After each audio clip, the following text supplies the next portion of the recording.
सिंहासन बत्तीसी भारतीय लोक कथाओं के एक बहुत ही चर्चित पात्र रहे हैं। उनके इन अद्भुत गुणों का बखान करती है अनेक कथाएं हम बचपन से ही पढ़ते आए हैं। सिंहासन बत्तीसी भी ऐसी ही 32 कथाओं का संग्रह है जिसमें 32 पुतलियां विक्रमादित्य के विभिन्न गुणों का कहानी के रूप में वर्णन करती है। सिंहासन बत्तीसी भी संस्कृत की रचना है जो उत्तरी संस्कृत में विक्रम चरित्र के नाम से दक्षिणी संस्कृत में उपलब्ध है। पहले के एक मुनि कहे जाते हैं जिनका नाम श्रेभेंद्र था।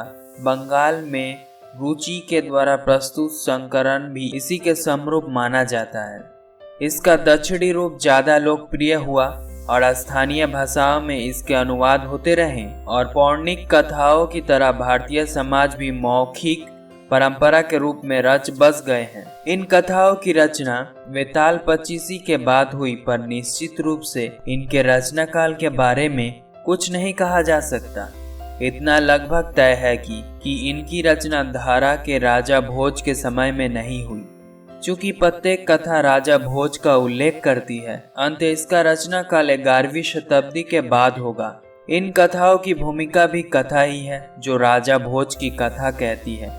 32 कथाएं 32 पुतलियों के मुख से कही गई हैं जो एक सिंहासन में लगी हुई हैं। यह सिंहासन राजा भोज को विचित्र परिस्थिति में प्राप्त होता है।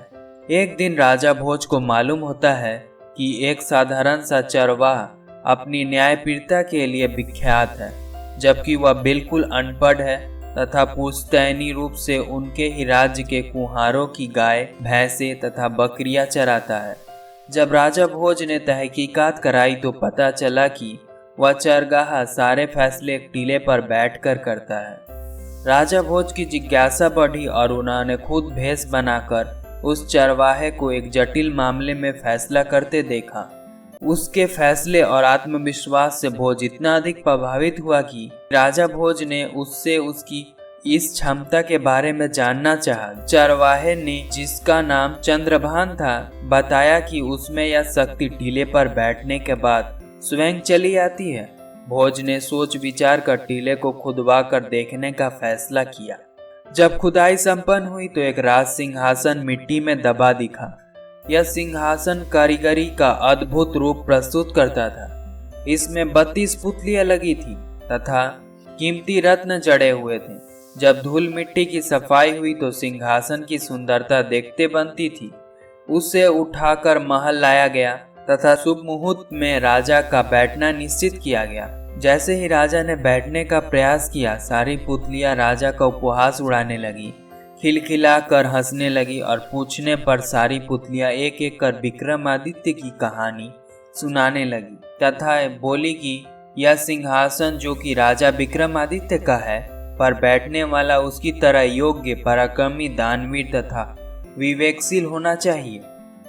यह कथाएं इतनी लोकप्रिय हैं कि कई संकल्प कथाओं ने इन्हें अपनी अपनी तरह से प्रस्तुत किया है। सभी संकल्पों में पुतलियों के नाम दिए गए हैं, पर हर संकल्प में कथाओं के क्रम में तथा नामों में और उनके क्रम में विभिन्नता पाई जाती है। आपको सिंहासन बत्तीसी की और कहानियां सुननी है तो आप आर्टिफिशियल मोटिवेशन चैनल को सब्सक्राइब कर दीजिए और बेल आइकन पर क्लिक कर दीजिए। मिलते हैं नई वीडियो में सिंहासन बत्तीसी की नई कहानी के साथ।